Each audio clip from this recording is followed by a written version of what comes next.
Olá, pessoal, tudo bem? Espero que vocês estejam bem. Para quem não me conhece, eu sou a Simone Tassinari Cardoso Fleischmann. Eu sou professora da Universidade Federal do Rio Grande do Sul, trabalho ali no mestrado, no doutorado e também na graduação.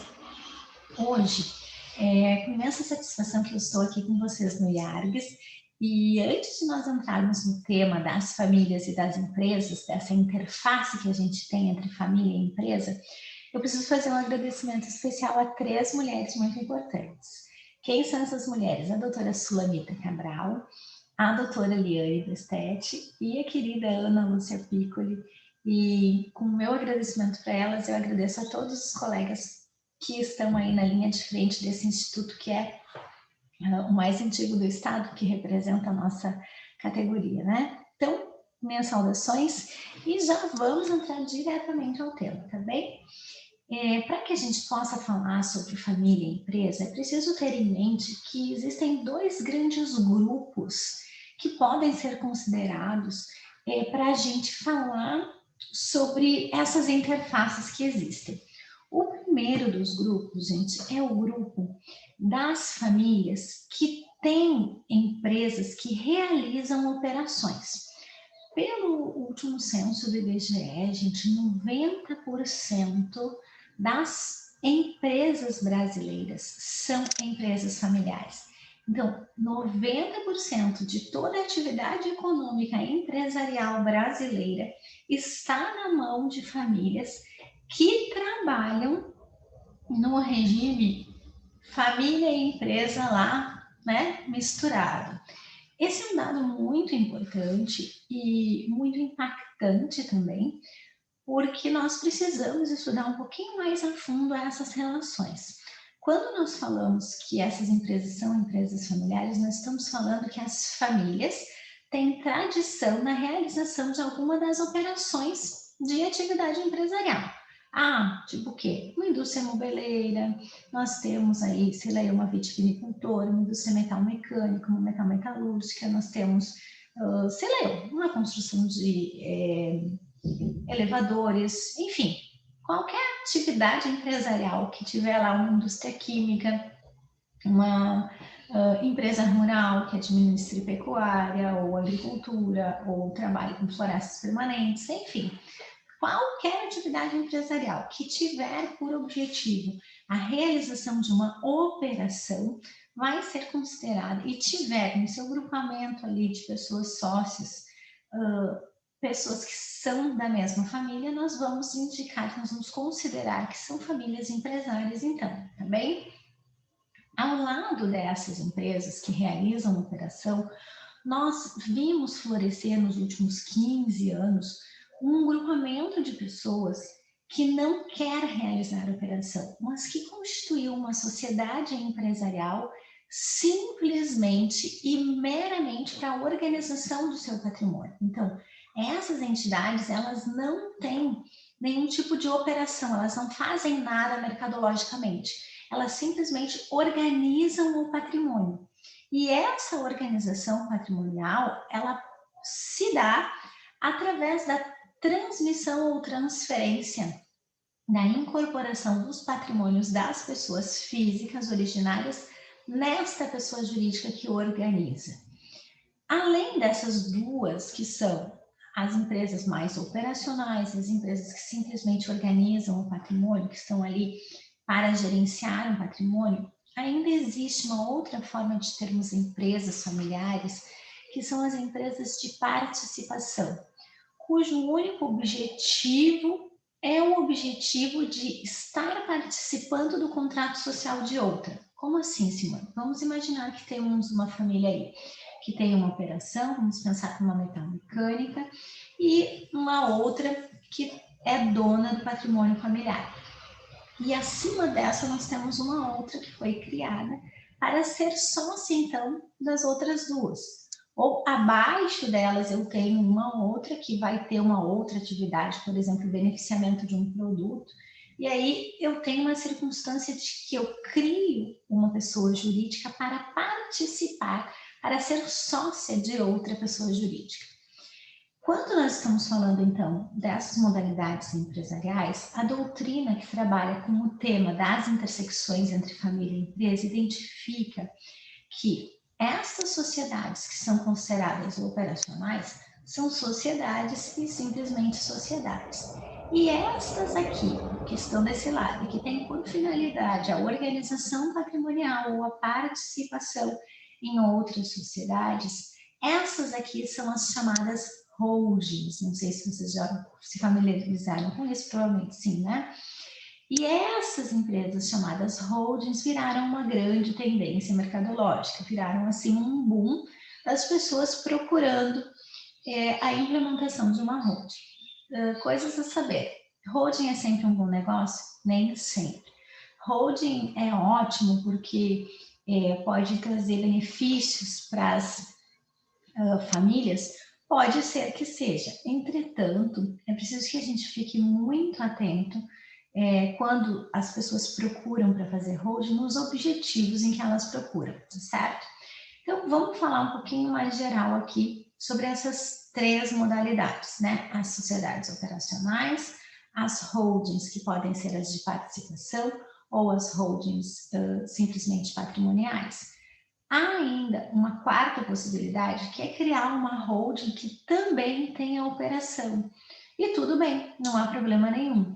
Entretanto, eu quis separar para a gente um pouco para não confundir os conceitos. Quando falamos de família e empresa, precisamos ter em mente que existem algumas famílias que têm sociedades empresárias mercantis que fazem atividade, fim, lucro, e exploram atividade econômica e realizam atividade econômica, e outras que têm por finalidade mais organização patrimonial, mais participação dentro de uma sociedade e outra, e pode ser que tenha também esse fito, essa finalidade de realização de atividade empresarial, tá bem?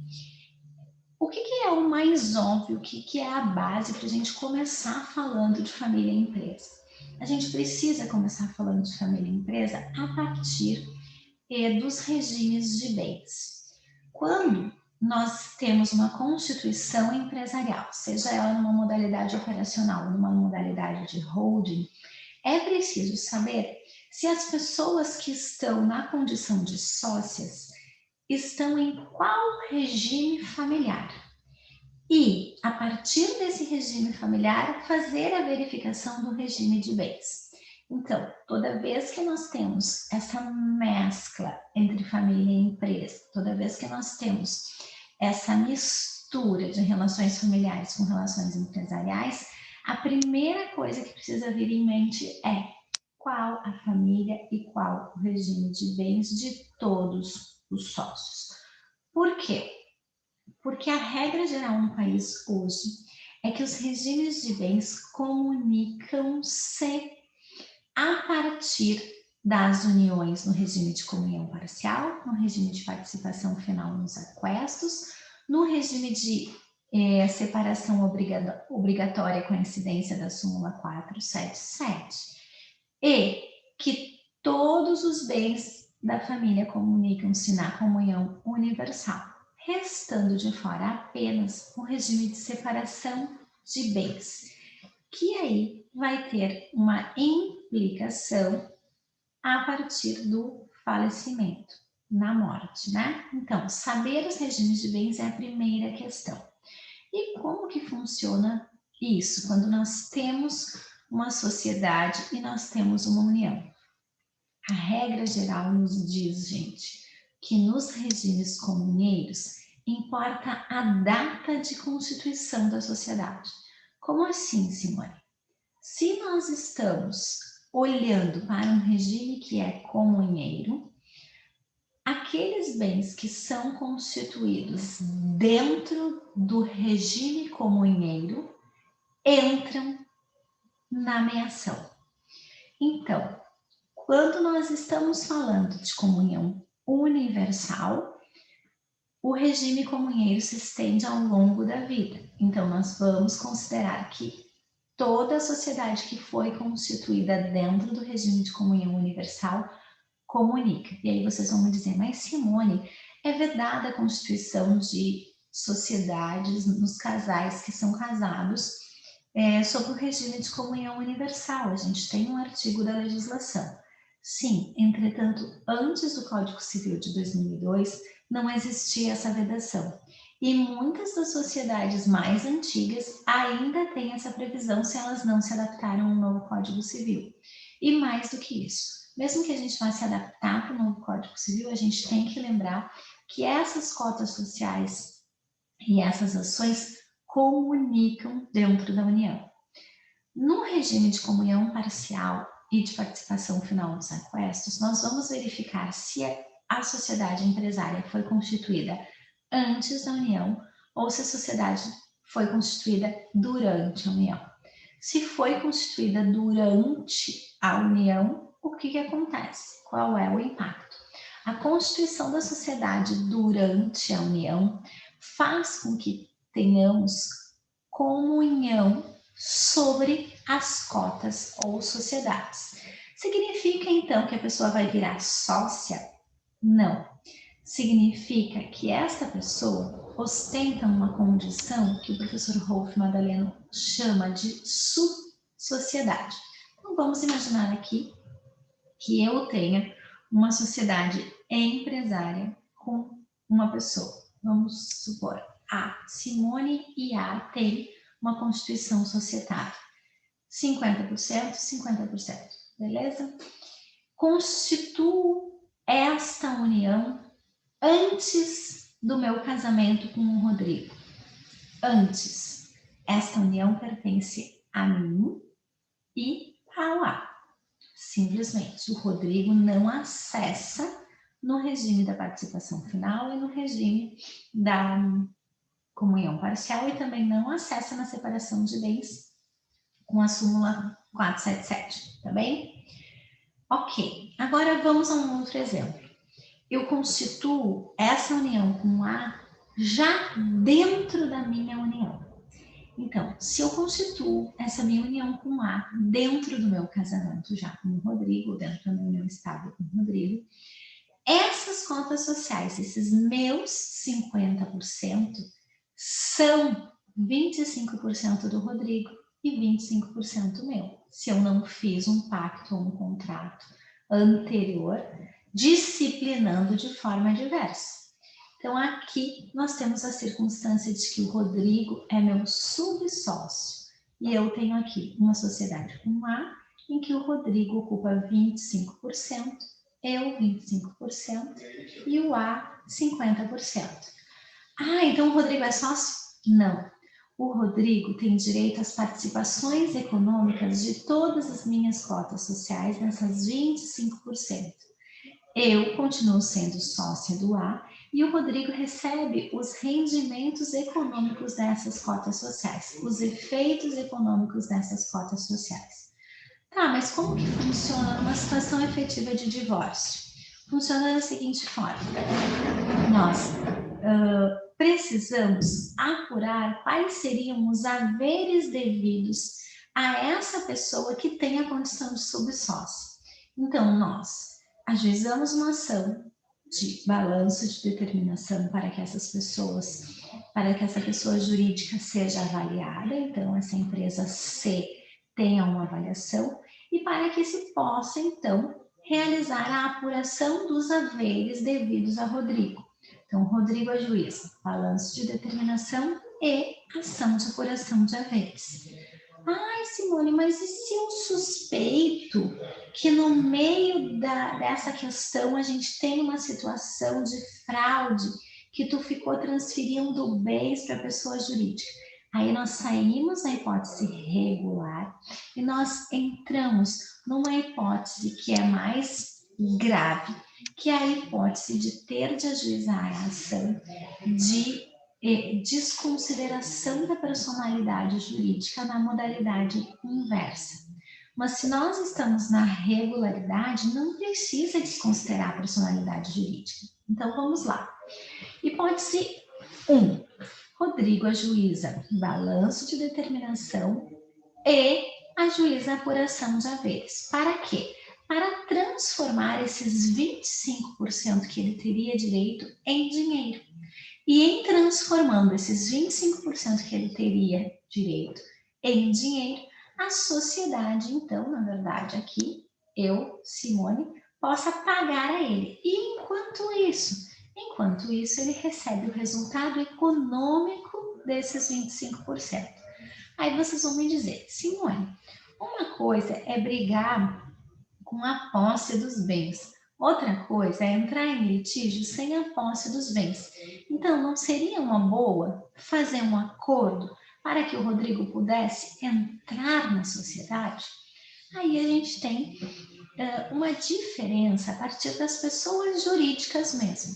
Se eu estou falando de uma sociedade anônima, típica, não tem problema nenhum.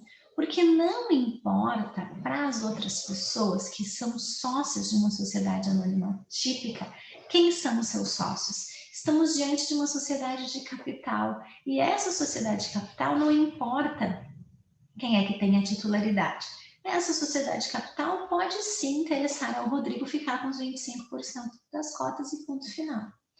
Entretanto, na sociedade limitada, há uma tendência de que a outra pessoa, o A, esse meu sócio aqui, ou essa minha sócia aqui, não queira que o Rodrigo entre para dentro da nossa sociedade. Porque vocês imaginem, se já está se dissolvendo o casamento, a união estável, porque não deu certo em termos de relação, há de se ter muita maturidade para aceitar numa sociedade. Porque na realidade, aquele ditado de que as sociedades são casamentos sem a parte boa, talvez seja verdade. E quando os relacionamentos já não estão bons, é de se considerar que uma sociedade com o ex ou com a ex possa ser devastadora. Ah, mas então vamos fazer um acordo para o Rodrigo ficar com as cotas. Este é o pior acordo que pode acontecer. Por quê? Numa sociedade, há o esforço na implementação do trabalho. Então, eu e a nos esforçamos na implementação do trabalho, cada um com as suas vantagens e desvantagens, mas nós dois nos esforçamos para isso acontecer. E podemos, um de nós, ser o controlador da empresa ou não, ou podemos ser um controle conjunto, certo? Se no meu estatuto social eu tenho regras afirmando que o controle vai se dar por maioria de cotas, no momento que eu divido essas minhas cotas em dois aqui para mim e para o Rodrigo, eu perdi o controle empresarial. E mais do que isso, se eu vou ter que dividir esses meus 50% em 25% para o Rodrigo, o que me obsta de constituir uma nova empresa com outras pessoas, com uma outra finalidade e simplesmente deixar o Rodrigo sem o esforço do trabalho? E ele que não conhece, que não tem know-how relacionado a isso, não vai poder fazer nada. Então, o balanço de determinação, ele é uma ação essencial para que a gente tire uma fotografia no momento da separação de fato, para que depois, 5 anos depois, eu não venha dizer, mas a empresa era ótima, mas agora gastamos tudo, estamos na rua da amargura. Então, o balanço de determinação é uma ação que faz com que a gente tire a fotografia no momento da separação de fato. Então, a partir de aqui, se a empresa melhorar muitíssimo e enriquecer, ficar multimilionária, eu não vou receber, no caso o Rodrigo não vai receber, né? E se houver um decréscimo patrimonial, também não vai ter impacto, porque eu já tenho um balanço dizendo quanto é a indenização, tá bem? Dito isso, gente, é importante salientar que até o momento da apuração de haveres, esta pessoa, Rodrigo, vai precisar receber a remuneração referente a essas cotas. E essa remuneração, gente, exatamente da forma como habitualmente vinha sendo realizada.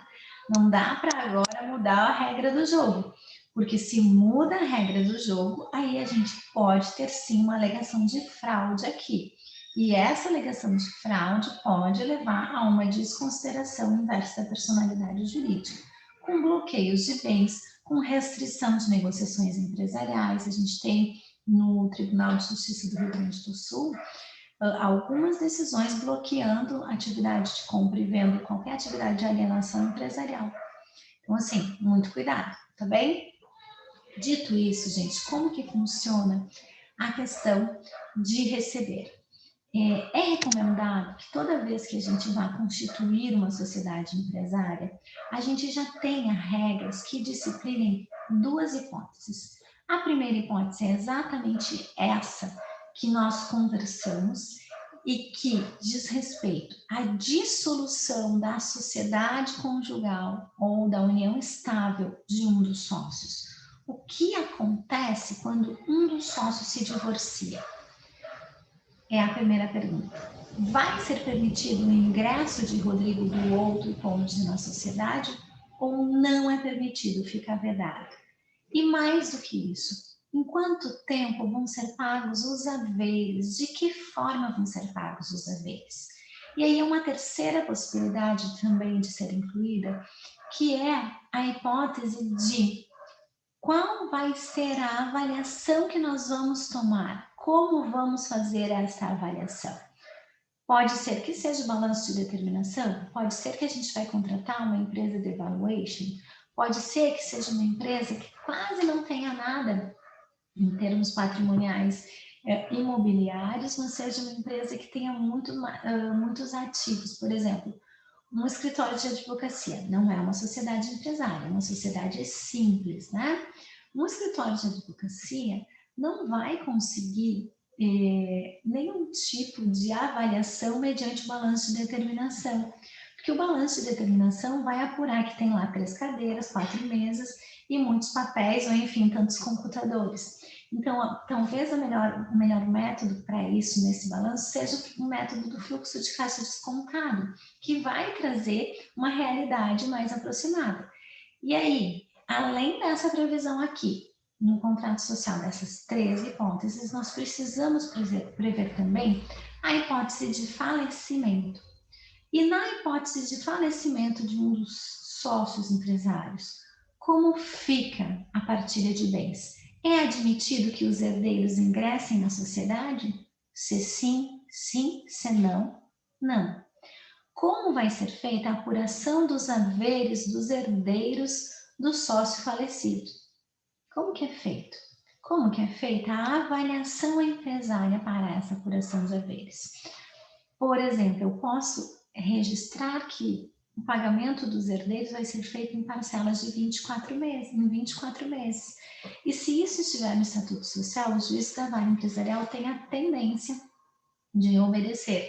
E os juízes da vara de família já estão se habituando a essa circunstância também no universo familiar. Ok, então fazendo uma síntese até agora. Se a sociedade foi constituída dentro do regime comunheiro, comunica. Se a sociedade foi constituída fora, ela não comunica e a pessoa não tem direito à metade dessas cotas sociais.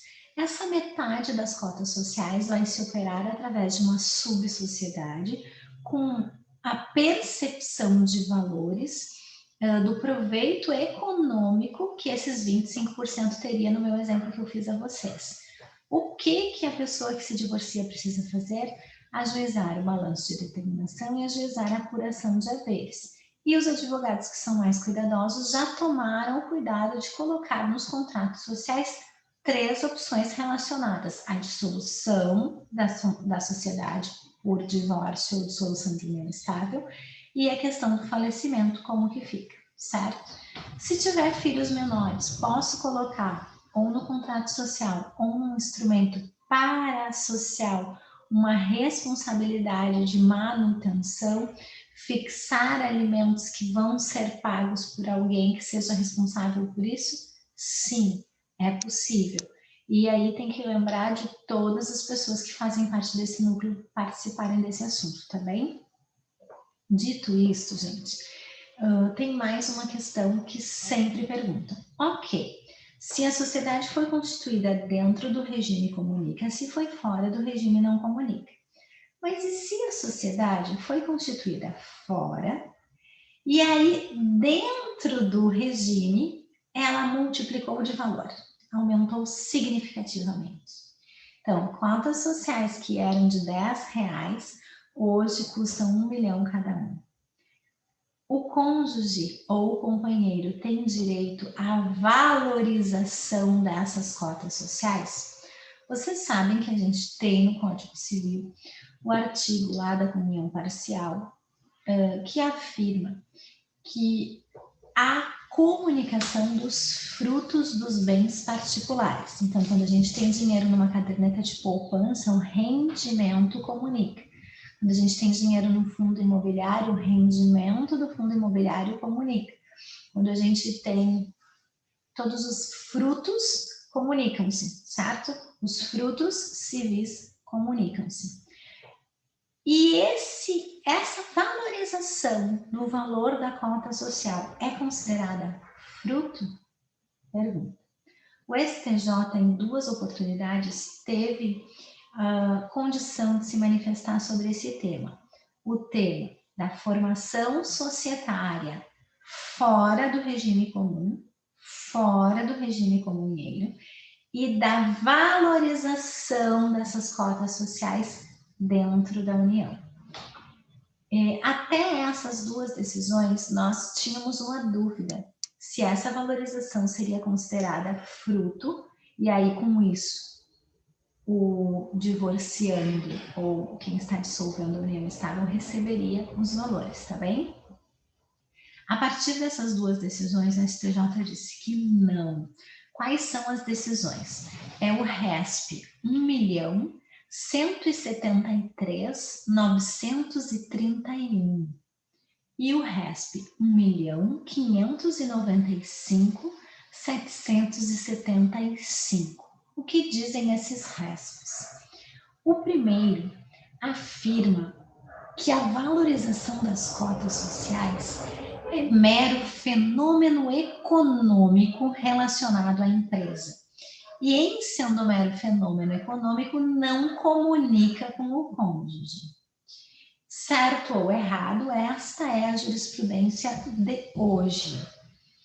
E o outro? O outro, que é 1.595.775, afirma que os frutos, que na verdade, que a valorização das cotas não são frutos, mas sim produtos da sociedade. E como são produto da sociedade, elas não integram o patrimônio comum, porque o que comunica são os frutos e não os produtos. Ok? 2 acórdãos que retiram a valorização das cotas sociais da possibilidade de comunicação.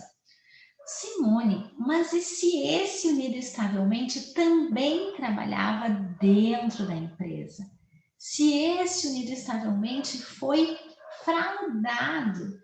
Se essa pessoa teve situação de fraude contra ela, fraudaram a meação, eles montaram uma holding, ela tinha metade de todos os apartamentos e com a montagem da holding não deu certo, ela ficou com 2%. Para todas as situações de fraude, existem as ações que são as ações típicas da fraude, mas quando nós conectamos ao direito de família, existe a desconsideração inversa da personalidade jurídica, a partir da qual os bens da sociedade comunicam-se, ou seja, a gente extingue o princípio da entidade, da autonomia, e os bens da sociedade respondem pela ameação. A alegação de desconsideração inversa da personalidade jurídica, ela deve ser feita num incidente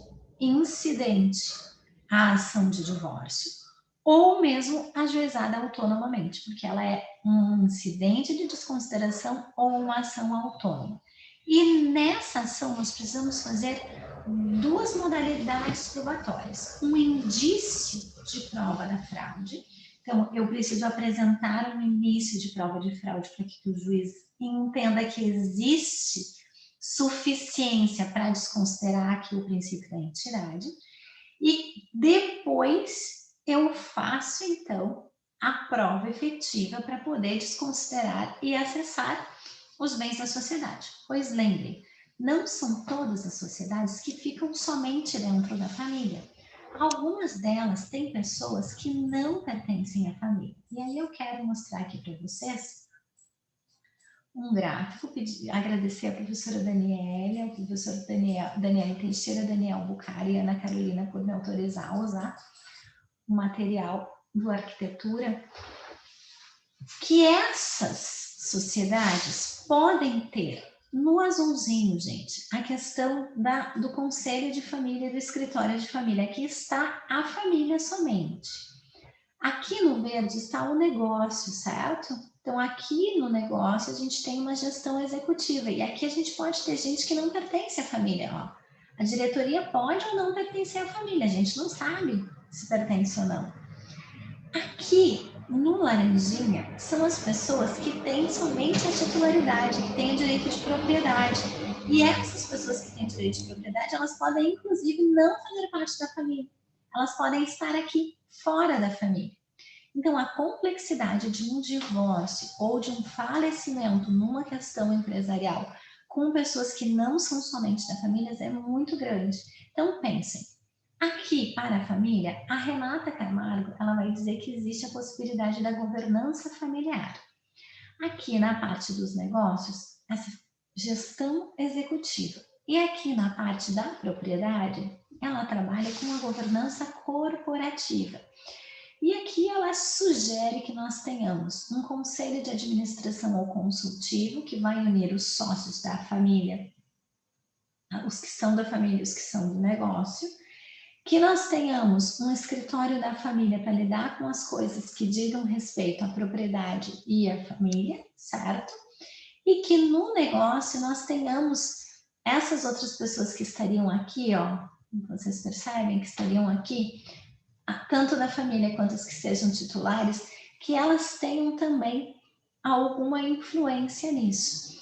E a proposta da Renata é bem legal, né? Por que a gente deve profissionalizar a gestão da empresa? Para a gente poder separar um pouquinho os conflitos que fazem parte somente dessa parte azul aqui e que as pessoas que não são da família não entendem muito bem ou não conseguem compreender. Chegamos ao final do tempo. Eu espero que tenha sido útil de alguma forma para vocês e nos encontramos numa próxima oportunidade. Um grande abraço.